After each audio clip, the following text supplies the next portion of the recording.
Good Thursday, everyone. Thanks for joining us. I'm Mackailyn Johnson. Here's a look at our top stories we're bringing you today. Now at noon, we now have new information on yesterday's shooting on Dahlia Drive, how you can help Little Rock police just ahead. And Hispanic Heritage Month is here. What celebrations mean to Hispanic Americans? Plus, we're just weeks away from spooky season. Just ahead, all the deets on a new spooky movie release.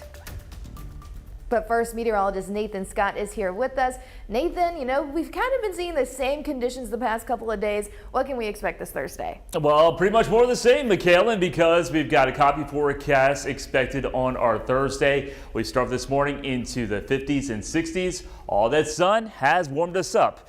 Already into the low to mid 80s across the board. It's 84 in Little Rock, 84 in Hot Springs. Got a few clouds drifting their way in here from Oklahoma. So the sun will be filtered out with the cloud cover from time to time. Also, you may notice it's just a hint more humid out there because the dew points are into the upper 50s to lower 60s across the region. These numbers will drop off as we get some more mixing of the air with that wind around.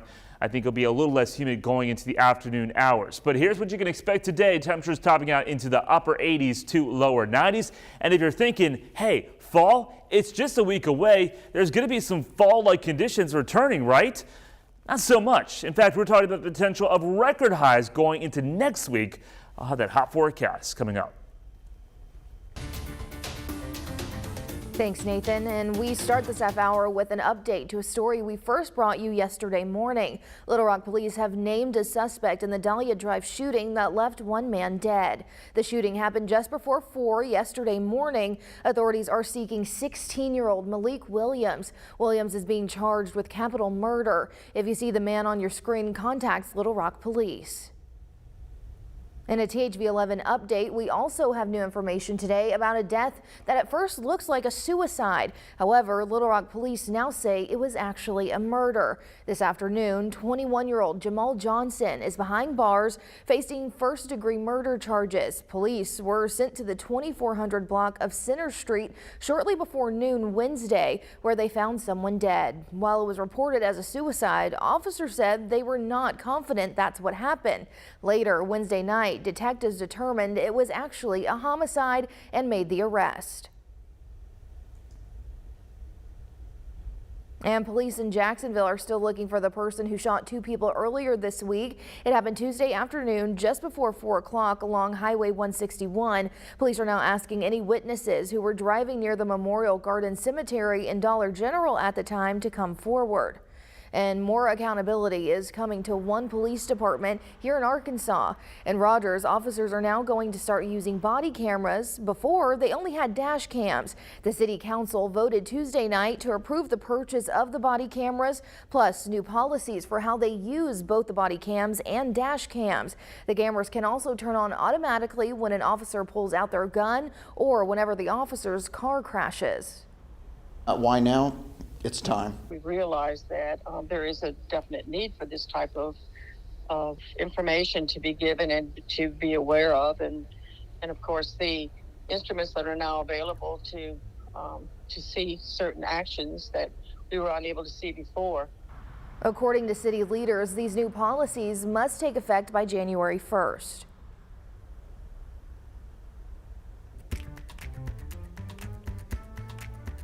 Less than 24 hours before railway workers were set to strike, the two sides say they've reached a tentative agreement. THV11 has learned that President Biden made what sources say was a crucial call to negotiators working late into the night. Natalie Brand has more from the White House.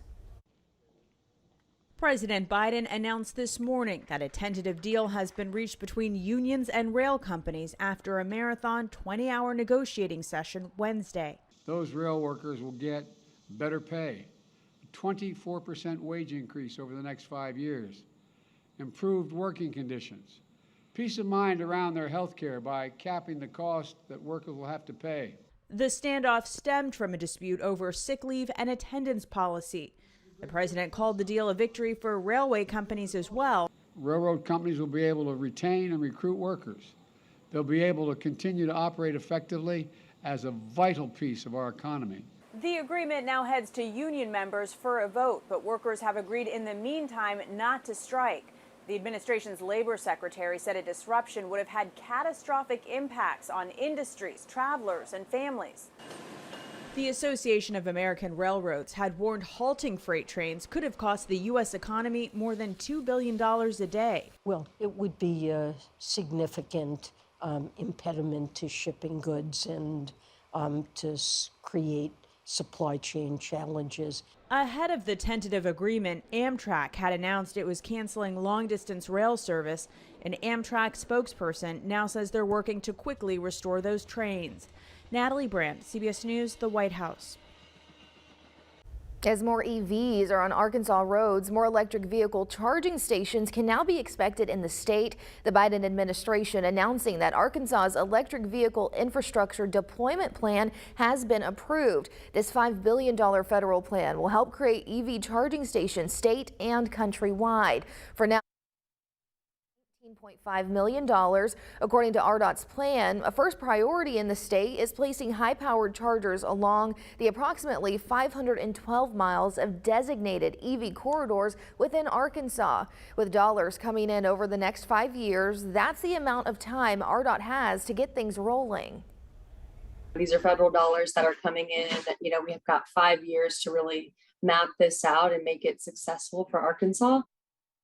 This money comes from the National Electric Vehicle Infrastructure, or NEVI, formula program, which was established and is funded by President Biden's bipartisan infrastructure law. Arkansas's approval comes alongside 35 other states, and we're told the federal government's goal with this countrywide EV charging station expansion plan of sorts is to make finding one of these charging stations as easy as finding a regular gas station. And ask anyone who shopped for a car recently, and they'll tell you it hasn't been easy. But prices for used vehicles are finally falling. Christian Benavidez reports from Delray Beach, Florida. It's been one of my favorite vehicles I've owned. Jody Vining came to this Delray Beach car dealership looking for the best trade-in value for his pickup truck. I was actually trying to stay sort of ahead of the wave and try to get like the most I can get for the trade before, before the bottom falls out. While that bottom is still far off, prices for used vehicles are finally starting to decline, down almost 0.5% from July to August. What people want to feel is they're not overpaying for something that's a necessity. Teddy Moores is CEO of the Ed Moores Automotive Group. He says he expects used car prices will continue to drop, and that's good for the dealership and the customer. When we can buy the vehicles cheaper, that means the customer is going to be able to purchase them cheaper. Inventory is sticking around longer too, as rising interest rates cause some consumers to pump the brakes. At the height, as soon as we would get a vehicle coming in, you would have 3 or 4 people waiting to look at that vehicle to buy it, and the cars wouldn't sit here more than a couple days at most. We're seeing that start to take a little bit longer. Even as used car prices are just starting to pull back, the same is not true for new cars. Data from the Bureau of Labor Statistics show new vehicle prices were up 10.1% in August over last year. On the new car side, there is still a supply chain issue related to the availability of semiconductors. Experts expect higher interest rates could drive down new car prices eventually. Christian Benavidez, CBS News, Delray Beach, Florida. Well, in other news, the World Health Organization says the end of the pandemic is in sight. More progress on the COVID front as the World Health Organization says deaths worldwide last week from the virus were the lowest reported in the pandemic since March 2020. The WHO says the Omicron subvariant BA.5 continues to dominate globally.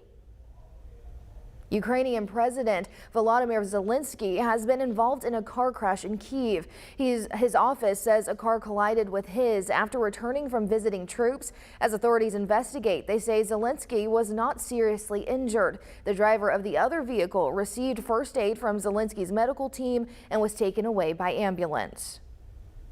Hundreds of thousands of mourners are paying their respects to Queen Elizabeth II as her coffin lies in state in Westminster Hall until her funeral on Monday. Today, King Charles and Queen Camilla travel to Wales. The trip completes the King's plan to visit to all 4 nations of the United Kingdom as its new monarch. It's Hispanic Heritage Month. Just ahead, a look at how Heritage Month celebrations began here in the U.S. Nathan? Sky out there, a few puffy cumulus clouds developing with the daytime heating. It's going to be a very warm day, but things are only going to heat up from here. I'll let you know how hot it's going to get going into next week as we close out the summer season coming up.